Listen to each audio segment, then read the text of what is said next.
Hey Timberview, welcome to our February faculty meeting, and this is our opportunity to explore some things along a common theme, and this month's theme is our purpose and our why, and looking at why we do what we do as educators, and also why we do some of the things that we do as a staff, why we do things the Timberview way. And so hopefully this will be really helpful and encouraging to you as you go through the month of February and as we start to get into March and get into spring and even spring break, which is coming up. And speaking of spring break, sometimes in February, as we get close to spring break, we get into that educator dip. We see it in October, and then we see it again in February, where we just start to get tired, especially this particular season. We've had so much flu, so much illness, and we start to get a little weary.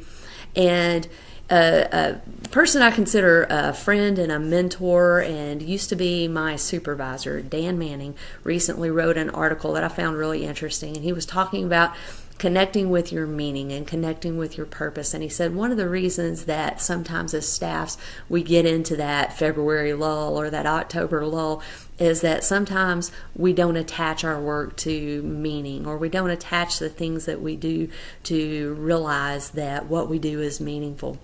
Another connection I made recently, I just got back, in fact I haven't even changed my clothes yet, just got back from the Conroe area where I was participating in the Texas Association of Future Educators Teach for Tomorrow Summit.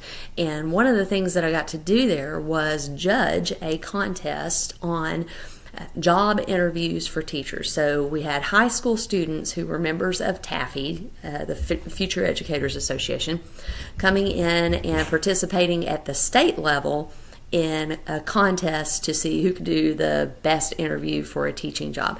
And what was really cool about that was the opportunity to talk with these young people who aspire to be educators and help understand what their purpose is. Why do they want to become educators?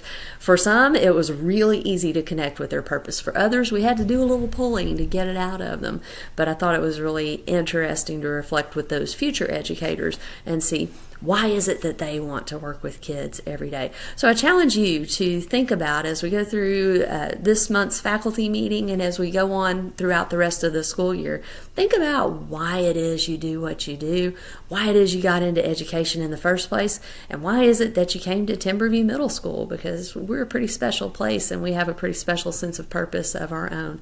So go into thinking about that. I'm going to post a little video from Simon Sinek about Start With Why, and I'm also, before we get off of this, I'm going to give you, as promised, many of you asked for this the last faculty meeting, and so I didn't get it to you, but I'm going to bring out the next Jackson cat. So here we go. He's right here. And this is my buddy Carter. Carter's real excited to meet you, as you can see. Yeah. But Carter is about 5 years old, and we call him Teeny Bit as a nickname because he's a great big old boy. But anyway, I thought that you guys would enjoy meeting another one of the Jackson pets since we're videoing from home today. And so I'm going to let him go, and then we're going to go ahead and move forward with our faculty meeting. So I hope you enjoy.